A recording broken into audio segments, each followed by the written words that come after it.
Good afternoon. Thank you for joining us. There is rejoicing among Syrians as well as uncertainty following the demise of the Assad regime. We'll speak with a Syrian who moved to Canada 5 years ago, and we're asking you how you feel now that Assad is gone and what needs to happen next. If you're Syrian Canadian, we would especially like to hear from you. After 12:30, movies like Wicked are breaking records at theaters, but is movie etiquette declining? CBC senior entertainment reporter Eli Glasner takes your calls. I'm Michelle Elliott. Welcome to BC Today.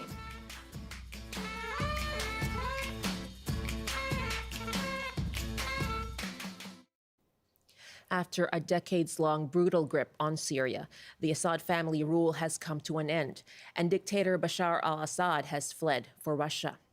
This after a rebel uprising this weekend. The lightning-quick turning of a page in Syria has sparked jubilation and a sense of uncertainty about what's to come. Here in BC, hundreds gathered yesterday in Vancouver and Victoria, rejoicing at the news of the Assad regime's collapse. Here are some of the voices from the Vancouver Art Gallery. We didn't believe it. It took us like few minutes to, digest it and believe that it's reality, it's happening. I called my dad right away.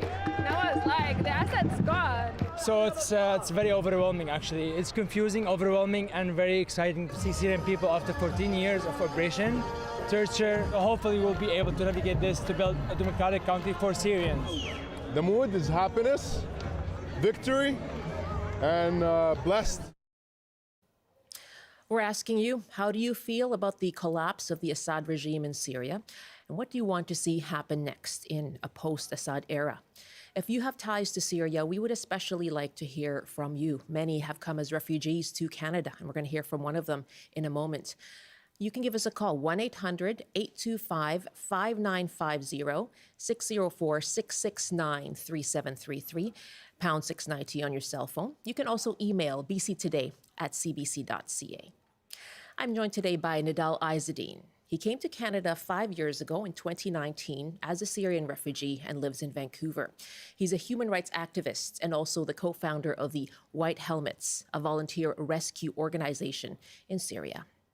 Nedal, thank you so much for coming in today. Thank you, Michelle. Thank you for having me, and good afternoon for you. And I believe it's the most beautiful morning and afternoon that Syrians, they have for 13 years, 8 months, and 25 days. It's the best. How have you been processing all of this in the last 24 hours? It was a euphoria. It was something unbelievable because, to be honest, we gave up. We lost all hope that we can get back home, to get Syria back to its people. But this has happened. It was a long time struggle. But we are glad that we could do that finally. Yeah. It is stunning. Oh, what do you think has led to this to happen so quickly? I'm not a political person. I would say it should be earlier, but because of the Russian and the Iranian military and all that parts who involved in Syria, like ISIS, like US, like Turkey, it became as a proxy war in Syria. It's a change to be a kind of proxy war, which is make it more complicated. So when everyone just withdraw outside of this conflict and they stand away about what is going on.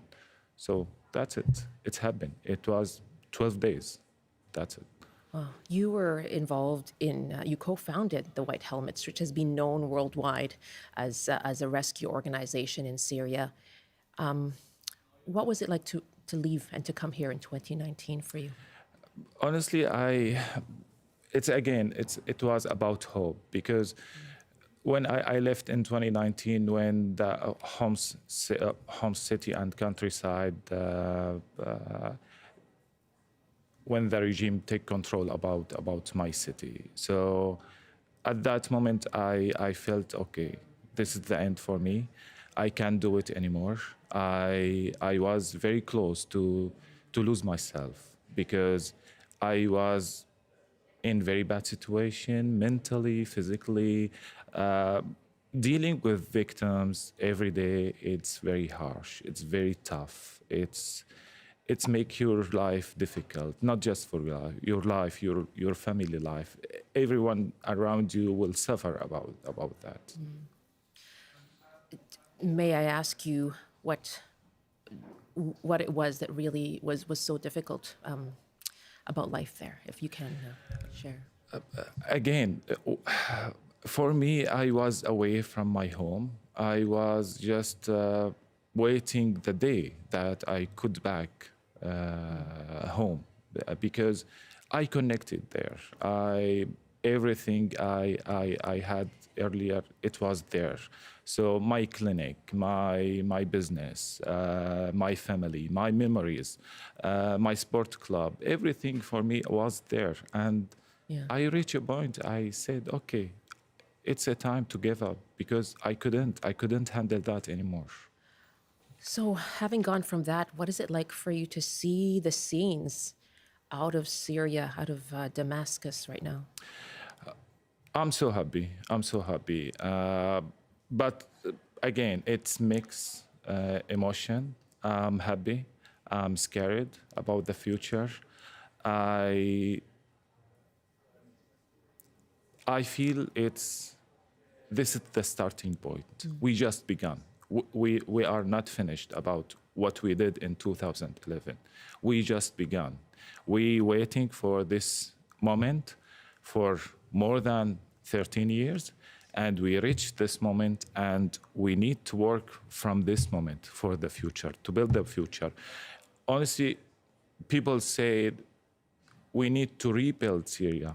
No, we need to build Syria, because it's zero. Now Syria, it's zero. We need to build Syria from zero. And this is what I need to mention about. Syrian people suffered for a long time, not just for 13 years or 14 years. It was a half decade, more than 50 years under al-Ba'ath party rule, Hafez al-Assad and Bashar al-Assad. His father. Yeah, what we need now, what I'm looking for, what Syrian people looking for, it's justice for victims. It's very important. And we can't go forward without justice, because we don't need to face a kind of civil war. Because we saw that in Libya, when the war stopped and no one faced any accountability. We saw a civil war in Libya, and it's still going on. And now in Syria, there's kind of a vacuum. And so what do you hope happens next then? I hope to see a new Syria built by its people, based on democracy, liberty, that anyone can involve in this government or in this country. But again, there was a lot of violence back. We need an accountability, and this is very important. What does that look like? Bashar al-Assad has fled to Moscow. Yeah. What does justice for victims look like?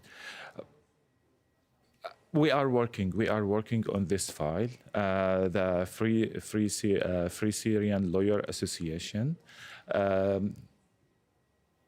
It's an NGO organization who helped Netherlands and Canada when they file a case against the Syrian regime, against torture in front of the Justice Court. So we are working on this situation, and we feel this is very important. We feel this is very important, not just Bashar al-Assad. There were a lot of Syrian government symbols. They need to be in court, and it's very important. They are now treated as, okay, we had misunderstanding, okay, please forgive us about what. It's a stupidness. It's a stupidness. It's not misunderstanding. No one expect that. No one except to give up or to forgive something like coming from government. Individuals, it's something different, but something related to government, no. In terms of participating. Of course, yeah. Do you see yourself going back, Nedal? Yesterday, or not yesterday, the day before yesterday, when when Homs liberated from the Syria regime, I was looking for book a flight ticket at the same time. But then I said, okay, everyone shall play them rule. So everyone has a role to play for a new Syria. And it's very important to say here, I'm thankful for Canada and for Canadian people to have me here. I'm very proud and I'm very happy that I'm a Canadian citizen now.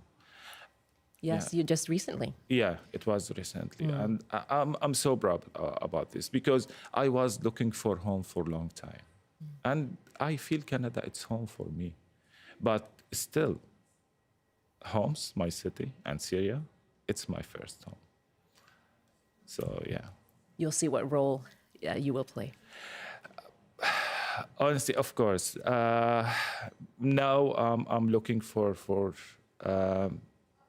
different rules to play back home, but the most thing I'm thinking about is justice, and especially for victims, and to reach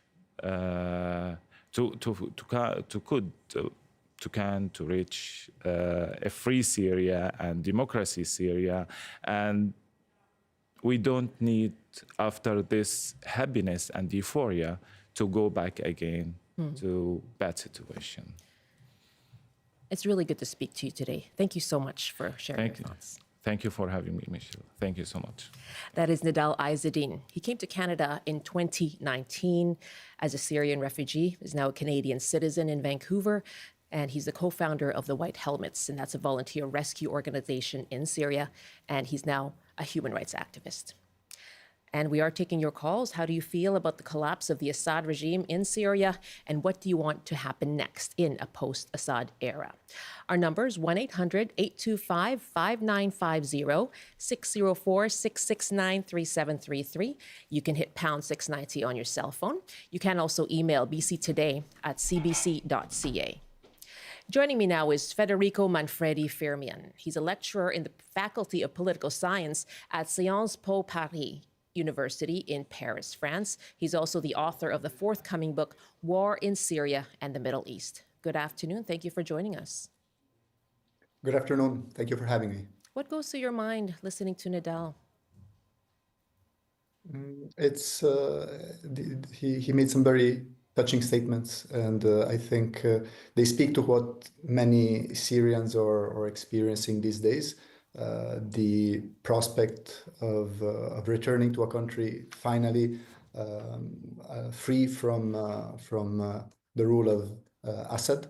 And again, it was 54 years that Syrians had been living under the rule of a member of the Assad family, first Hafez al-Assad, and since 2000, Bashar al-Assad. So this is really a very unique historical moment, and I think many Syrians have or experiencing feelings of joy, and are really looking forward to going back to Syria and seeing Syria as a free country.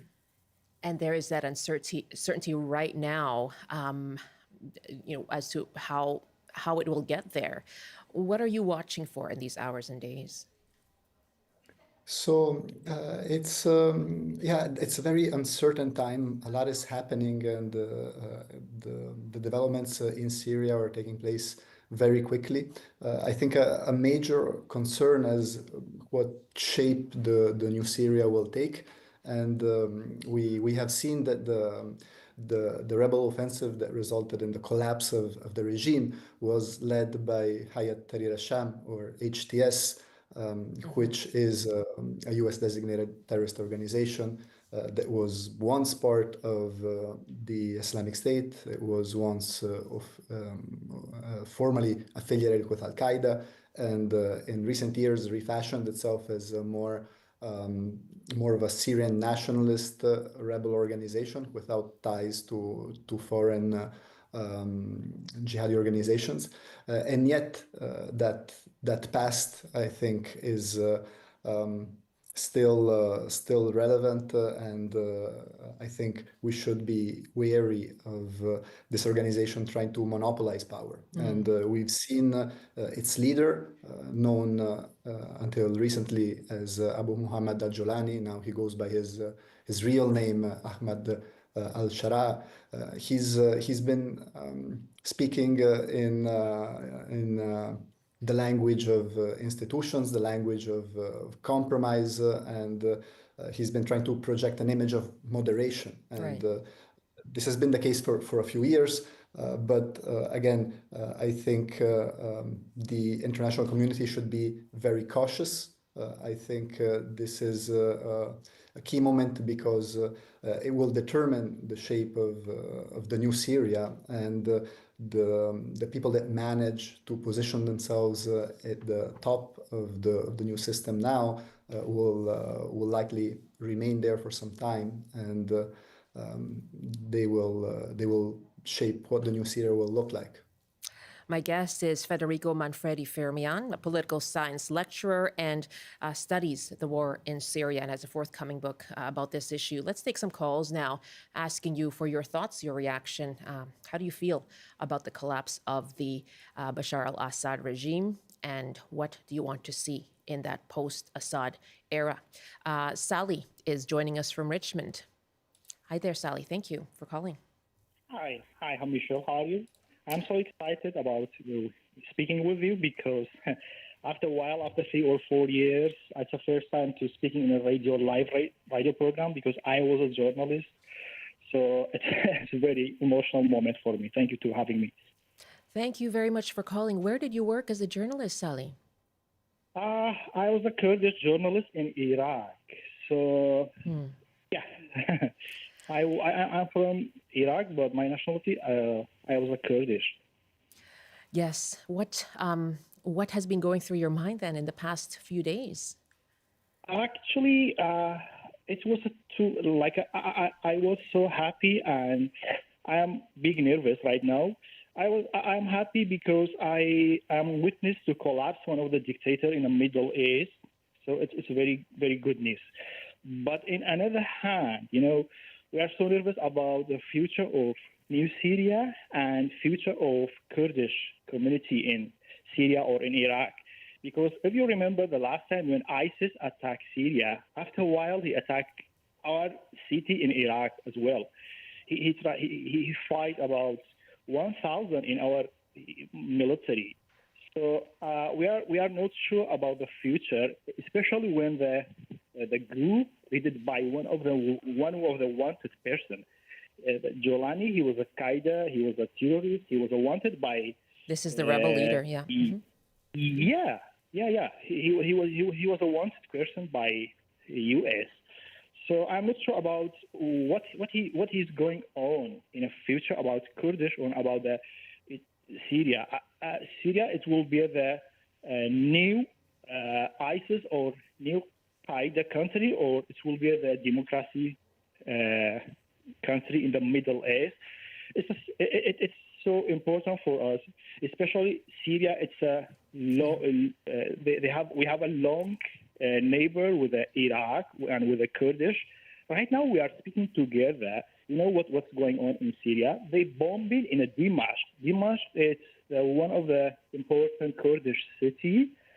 And on the other hand, Turkey government. Yeah. Sally, I'm going to jump in. Thank you so much. I am so glad to hear from you, and you bring up what this means for the region as well. And I'm so happy to hear from you. And thank you for sharing your perspective. Really appreciate it. That's Sally joining us from Richmond, part of the Kurdish community. And that leads me into my last question to you, Federico. What does this mean? I mean, he's talking specifically about concerns about the Kurdish community, but what does this mean for the broader region? Yeah, so for the Kurdish minority in Syria in particular, I think it's again a very critical moment. In Syria, the main Kurdish group, the YPG, has been allied with the United States since 2014 to fight ISIS, and with US support, they created an autonomous administration in the northeast of Syria. And now their question as to what will happen to this autonomous administration, with Turkey in particular making some aggressive moves against it through rebel groups that it backs, the so-called Syrian National Army, which is actually a coalition of rebel groups backed by Turkey, which has been attacking for the past few days the autonomous administration controlled by the Kurdish-led Syrian Democratic Forces. So there is a potential for conflict within Syria, and there is a potential for conflict in the region because the Kurdish people are present also in Iraq and Turkey, and this could spill over easily across borders. Mr. Firmian, thank you so much for giving us some context into this. Appreciate it. Thank you for having me. All the best to you. Federico Manfredi Firmian, political scientist. It is now 12:28 on BC Today, and many thanks to you and your generosity. CBC British Columbia's Make the Season Kind campaign has now raised more than $1.4 million for food banks around the province. So thank you very much. Your generosity is going to go a long way toward helping your neighbors. We had a blast on Friday bringing you special programming for 3 hours outside the CBC building. And a big shout out to the team who put the show together, and to my co-host Margaret Gallagher, and of course to our wonderful audience joining us live. It was fabulous to see you and have you joining us as well. And of course, all of this to raise money for the 110 food banks around British Columbia. And as we know, from inflation to interest rates, the high cost of housing, and of course, food, so many of us are struggling to put food on the table. And your donation will certainly help. Again, more than $1.4 million raised for food banks around the province. Thank you for making the season kind. You can still continue to do so. Just go online, and you can do that until the end of the month. Just go to cbc.ca/kind. That's cbc.ca/kindbc. And you can click on the Donate Now button. You'll find a drop-down menu of the food banks around the province to send your donation to. Again, cbc.ca/kindbc.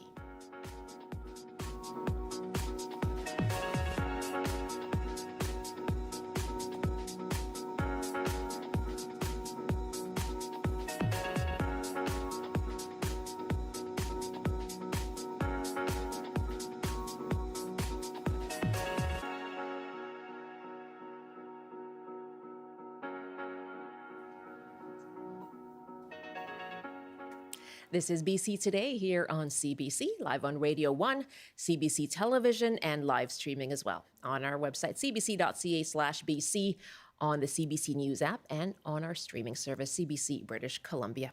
Coming up in our next half hour, Eli Glasner, CBC's senior entertainment reporter. He's been busy this morning with the Golden Globe nominations, but he is going to join us to talk about trends that people are seeing when they go to the movie theater.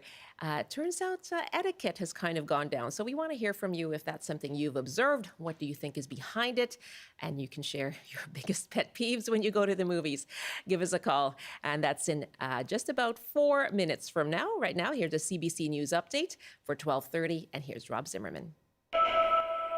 Cue. Good afternoon. The provincial state memorial service for former Premier John Horgan will be open to the public, but people wishing to pay their respects must reserve tickets. Horgan's service will be held next Sunday at the Q Centre in Colwood. Tickets can be reserved on the Victoria Shamrocks website or by calling the province's Intergovernmental Relations Secretariat. The number of BC farms affected by avian flu continues to grow. 2 more commercial poultry farms have been identified, one in Langley Township and one in Abbotsford. Nearly 70 farms and more than 7.6 million birds have been affected. And Rogers says its 5G network used 11 terabytes of mobile data during Taylor Swift's final concert at BC Place last night. That would be enough to stream Swift's entire music catalog more than 9,400 times and shatters the previous record set in Toronto. Swift's Eras tour brought in $2.2 billion in its nearly 2-year run, which makes it the highest grossing tour of all time. And now the forecast on the north coast, a mix of sun and cloud this afternoon with a high of 5. Highs around -3 with increasing cloudiness in the Peace. In the central interior, including Prince George, mainly cloudy with a high of -3 as well. Highs to -1 with a mix of sun and cloud in the Kootenays. In the southern interior, including Kelowna, some sun and cloud with a high of 2. And for Metro Vancouver, Greater Victoria and the Fraser Valley, a chance of drizzle this afternoon with highs around 7 degrees. That's your CBC News update from Vancouver. Thank you so much, Rob. Rob Zimmerman in the CBC Vancouver newsroom. Welcome back here with CBC. This is BC Today. I'm very glad to be with you. I'm Michelle Elliott. And, well, if you hadn't heard, the Eras Tour was here this weekend. It has wrapped up after about 150 shows. It all came to a close right here in Vancouver last night. It was a weekend to remember. And we caught up with these fans outside BC Place. Oh my God, so excited! Just so excited. I really love Taylor, and I just to hear her sing is amazing. We're all 4 married, we have 9 kids combined, but this is the most important night of our entire lives. I feel like Vancouver really showed up too with all the signs and all the events that are happening. We actually came last night and we decided on a whim. We weren't supposed to be coming tonight, and we told our husbands we're not coming home. And she's been doing this for 2 years now. This is such a big thing. I don't think anybody in our generation has ever seen anything like this. So I love that she's ending in Vancouver. Taylor Swift has been like everything for me since I was younger. She's been there with me through all my like breakups and like all the good stuff too. So she's like one of my biggest role models. That was just some of the atmosphere outside BC Place last night. And we have lots more for you online, more photos, more outfits. Hey, you want to see those outfits? More videos from the tour? Just go to cbc.ca/BC, or you can download the CBC News app.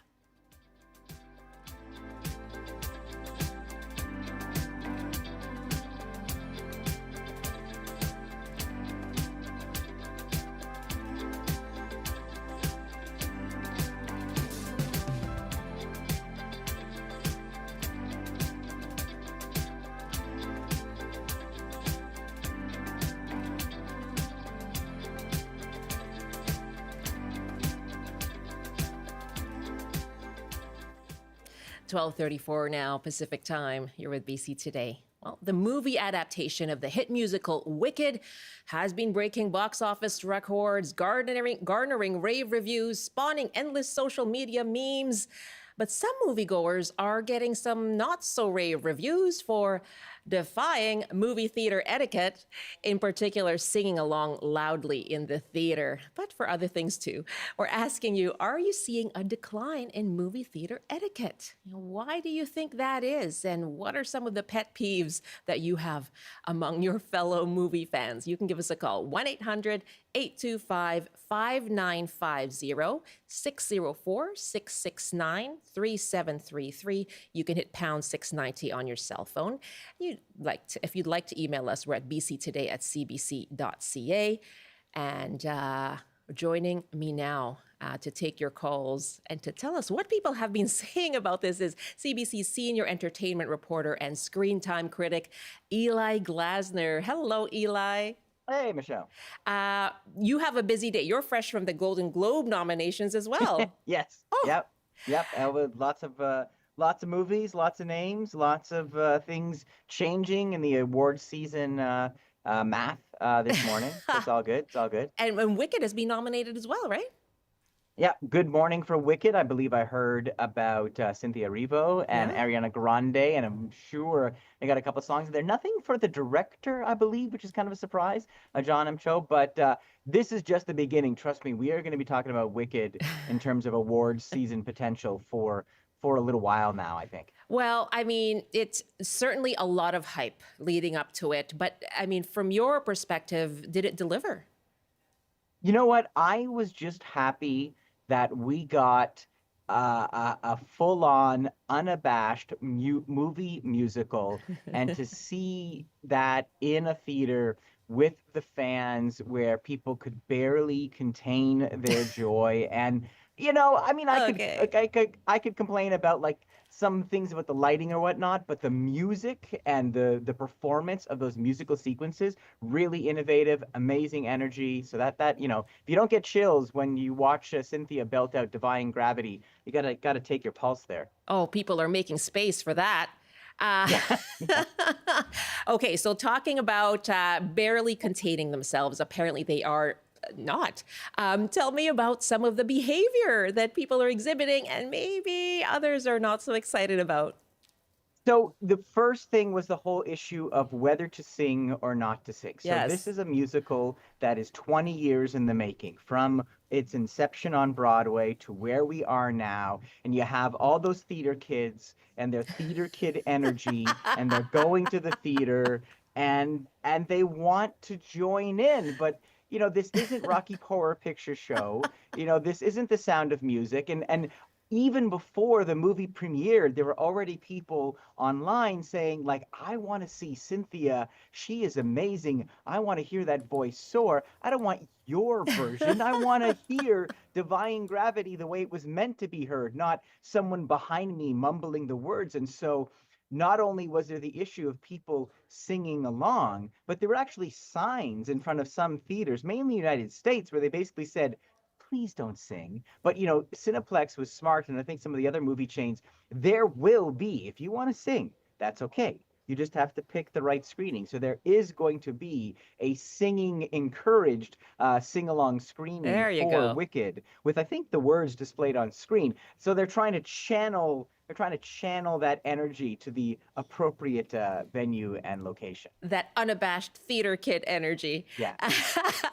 Big theater kid energy. Well, let's take a call here, asking you about movie theater etiquette. Are you noticing a decline? What are some of the things you're seeing? And let us know what you think is behind it. A lot of theories out there, including, you know, being stuck at home watching movies during the pandemic and kind of forgetting how we behave at the theater. 1-800-825 5950 604 669 3733. You can hit pound 690 on your cell phone. If you'd like to email us, it's bctoday@cbc.ca. My guest is Eli Glasner, CBC's senior entertainment reporter and screen time critic. Keith is on the line in Vancouver. Hi, Keith. Hi there. How are you? I am fine. How are you doing? How's movie theater going for you? Not too bad overall, to be honest. I volunteer at the Cinematheque here in Vancouver, and most of the films screened there have no desire to sing along or anything. No. Most of the I think we have to process the films that we're watching at the Cinematheque. Exactly. Why is that watermelon spitting seeds at the other watermelon, and you know, why is it happening on the moon, kind of thing. But yeah, so a couple things. I was at the film festival, maybe whatever, it doesn't matter, 8 years ago, and there's a ski film I was really excited to see, and I was in there, and there's a guy with a professional camera. We're talking, 2 foot long lens, and he would take photos, and he had the motor drive going, so click, click, click, click, and then he would stop for 10 minutes. And I was just looking around. I was like, no one else has a problem with this. And I didn't say anything, and I still regret not saying anything, because I saw him after the film, and he came up and he said, yeah, great film. I said, yeah, but you ruined it for me. Yeah. You were taking pictures. You were taking photos. He said, well, I know people in the film. I said, yeah, but besides the point, you don't have permission. I was just astounded that he thought that was okay. Oh, my And I was astounded that myself and other people didn't say anything. Yeah. So then last night I was at the Panto, and pretty chill a pretty chill crew at the East Van Panto, but somebody started taking a video. And I looked around, and again, there's 15, 20 people that saw this happening. So it was just off to the side of my vision, and it kind of disrupted what I was watching up there. It's actually an amazing show. It's probably the best one I've seen. I've seen maybe 4 or 5 of them. Yeah, they're great. But really, really good show. Go to the Panto if you want an amazing production. But I said, just turn off your camera, so they did. But the thing is, the other element that I was saying to the producer on the phone was that so many people saw this happening and didn't say anything. So I think there's an element of people not wanting to argue or fight. I mean, I don't think it's going to come to anything major, especially at the East Van Panto. But there's people that are, I really believe, kind of looking for a fight. Don't you tell me what to do. I can do what I want. You just don't know. So yeah. You just don't know. And I think that kind of, extrapolates to the things that we've heard in the news downtown and, next level things. And the theater's probably not going to go that way. But a lot of people, I feel, just like, I'll let it go. And also with checking your phone, the time on the phone, I give people kind of 5 seconds, check your phone. But once I start seeing you texting, I'm just like, turn off your phone. And you get these looks of just astounding. Why would you tell me not to text during the film? And it's, that's and I amazing. think it's probably happening more in your Cineplex kind of type of those big ones where it's just the bigger ones. Yeah, exactly. Yeah. So anyway, those are Keith, my thoughts on that. Really, really good points. So one is, yes, taking photos, taking videos during movies, Eli. Why is this a thing?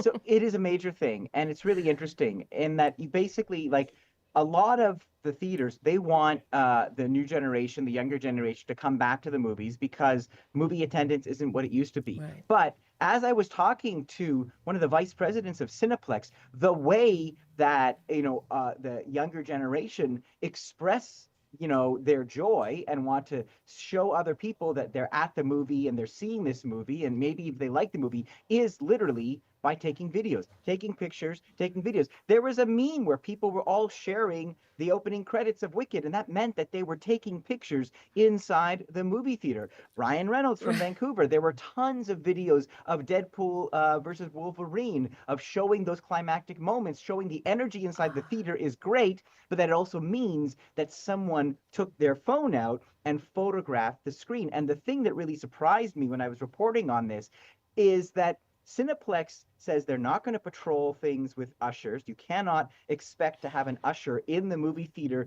the entire time because they don't want the pressure on the ushers to try and decide what is good behavior and bad behavior. Like maybe you're just checking the time on your phone and then they start to reprimand you and then there's a whole issue. Right. So they really are hoping that people will obey, kind of, that the audience will police itself. But also he was basically saying, it's okay if you want to, record that, as long as it's not piracy, as long as it's not a spoiler, but also that you're respecting others. And I think that's the tension. But really, other than people singing in movies, I think the biggest challenge is we all have these little movie screens in our hands. Mm-hmm. And when someone lifts up a phone, the beauty of the experience is you're in a darkened place where you've got that big luminous square in front of you. But when you have other people with their little squares adding to it, it does become very distracting. But the surprise is, I think the movie chains, they want the young iPhone and Android audience so badly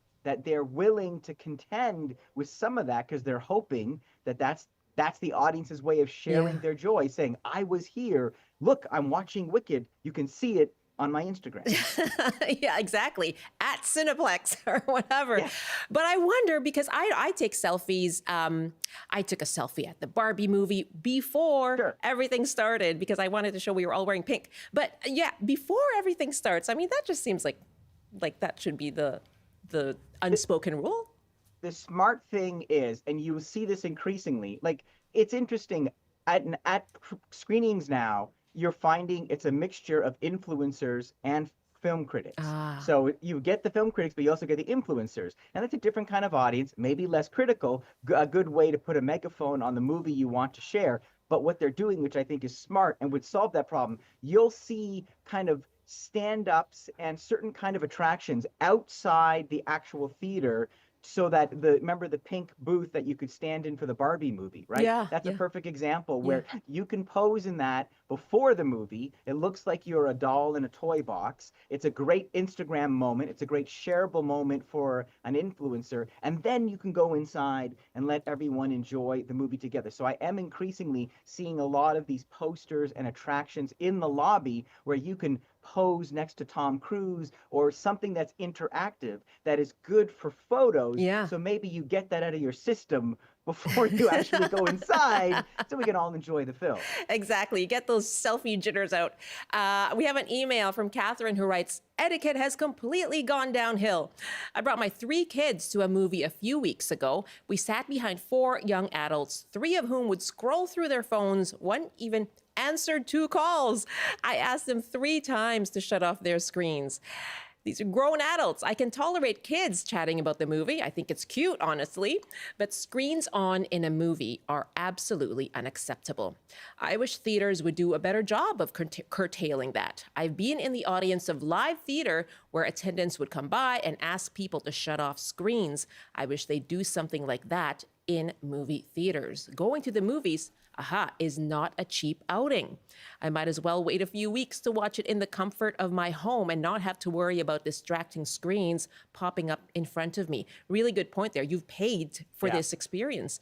Deb writes, oh wow, no one was singing along at the last movie I went to, which was Wicked. I did find that everyone was crunching food loudly, using their phones during the movie for everything, and generally being annoying. The big etiquette problem I find, my pet peeve, is that no one stands up anymore when you're trying to get to your seat. Not just at movies, live theater and concerts as well. They defiantly remain seated with their popcorn and purses on the floor while you are trying to politely get to your seat. I guess I'm just a grumpy old woman. Deb, thank you both, and Catherine as well, for weighing in. Brian is our next caller at Dawson Creek. Hi, are you seeing a decline in movie theater etiquette, Brian? Well, yeah, all of the things that your previous callers mentioned, I noticed, but I was just going to mention that I've been going to movies since 1970s, and there are some that not technology related, but were always annoying. And that was the running commentary guy that is commenting on the movie or saying, or woman, yes. Yeah, so that one's been around for a while. So there are some of them, or the person that throws popcorn 4 aisles up ahead. So some of them are old-fashioned, but yeah, it has been getting a little worse. They have, those things have been there ever thus. Brian, you're right. The running commentary. It's like, we're at the same movie as you. We see it too. Brian, thank you. You go ahead. No, I was just going to say thanks to all the movie reviews. Your guest has really hit some of them nail on. Oh, thank you. That's great to hear. Okay. Appreciate it. All right. Have a good day. Have a good day, Brian. Thanks for the call from up in Dawson Creek. I guess how much of this is new? It's probably, I guess, the technology aspect that's new, Yele? Yeah, I mean, like part of what Brian is talking about is a human nature problem, but we can't solve that. I'm sure, you go back to like the first talking film, there was probably someone in the back saying, "Oh, I'm not sure I believe the princess is real," right? So but it's interesting. It also makes me think, because of what your last caller said, I have now heard of at some film festivals, and I wish they would bring this in. If you did have more active ushers, believe it or not, they will have people in the theater, like ushers, with a little laser pointer. And so if you take out your phone, they start shining it on you. It's impossible to ignore. Everybody else sees it happening. And it's kind of like using the collective shame of the audience. So you're like, oh, okay. And you can't help but put it away, because now there's this giant dazzling green light on your phone. And that's how they solve that problem. So that might be one thing that we can explore in the future. Yeah, one of the, maybe, and it does sound like they're trying to do something about it to address and to cater to what people are wanting to do and how they are engaging with movies. It's a fine line, right? Yeah. Because they want excitement. When we had Moana 2 and Gladiator 2 and then Wicked, like movie theaters haven't been this busy in months, maybe years. Wow. And movie theaters have been climbing back to that kind of box office for a while. And, you know, it's interesting, a lot of the behavior you mentioned, the stuff that's not even phone related, I think it was the pandemic that kind of broke, we forgot how to behave in large public settings. We got so comfortable to just doing everything at home on our couches that now when we have the pleasure of gathering as a group, we do actually have to relearn things. And even some of the movie chains are relaunching their little pre-movie advertisements to kind of remind people, don't do that, don't crunch too loudly, turn off your phone, all of these things that I guess we forgot for a little while. What are movie makers, filmmakers telling you about this? I mean, they're not thrilled about it. And it's interesting. I talked to Chandler Levac. She's an amazing filmmaker. She made the film I Like Movies. She's finishing her section feature right now, which was shot in Montreal. And they are worried that those videos that a lot of your listeners are talking about, where people are actually taking pictures or recording parts of the film, well, one of the few places that independent filmmakers now make money is from exhibition, is from people going to see movies. I mean, we all think that it's like this amazing Hollywood business, but the fact is, especially for a Canadian filmmaker, even getting your movie on streaming isn't that lucrative. But people going to the movies and paying tickets to go to the movies, that still keeps the money flowing. But if you're in the movie theater sharing moments from the film online, well, then maybe I don't feel like going anymore. So Rebecca in particular was really concerned that that kind of social media sharing is actually going to devalue the theatrical product and could hurt one of the few sources of revenue that filmmakers have left. Lots of emails coming in as well. I'll put the numbers out too. We have a few minutes left in our chat here about movie etiquette. I'm surprised. Were people not singing along to Moana 2, or they just, the songs are not as well known, I suppose? Not yet. Anyway. You know, I don't want to put Moana 2 down too much, but it's no Lin-Manuel Miranda. So I think if they brought the first one back, you'd hear a little more singing. Oh, but, my goodness. Not so much the second time. Although the executives were singing about the box office receipts. Yes, so I'm that's the sure. only song they care about. Yeah, that's right. I have had so many like car sing-alongs to Moana, the first Moana songs for sure. Yeah. Thank you, Lin-Manuel Miranda, for that. Lisa writes, I won't go to a movie again. People are constantly texting. They are so addicted to their phones, it seems they can't even watch a movie without texting. The lights shine in your eyes. It is just so distracting. And it also happens at live theater. We just heard about that at the Panto from Keith. Absolutely no consideration for other folks, and management doesn't seem to do anything about it. And as we've been hearing, that is, you know, partly because they are happy to have the customers there and excited. Lenora says, why don't people in theaters pick up their garbage? I've served hot chocolate and cookies to 3 consecutive high school classes, and at the end of the day, no mess, none at all. If 75 teenagers can be tidy, why not the public? I think that's a great point. I know that they have those big garbage bins outside as you exit the movie theater. Just pick up your garbage and toss it in. Like, walk it Personally, out. when I'm leaving my seat, I look around. I try to not have a trail left behind me when I've left. I know that there will be people in there afterwards, but it's not that hard, people. It's not a glamorous job to be sitting there grabbing everything after an audience leaves. So that's right. The least you can do. And when someone is crossing, you should get up and stand in your seat. Yes. Rather than having them try and hurdle over your backpack in the dark. Never a good idea. That's right. It's not an Olympic sport.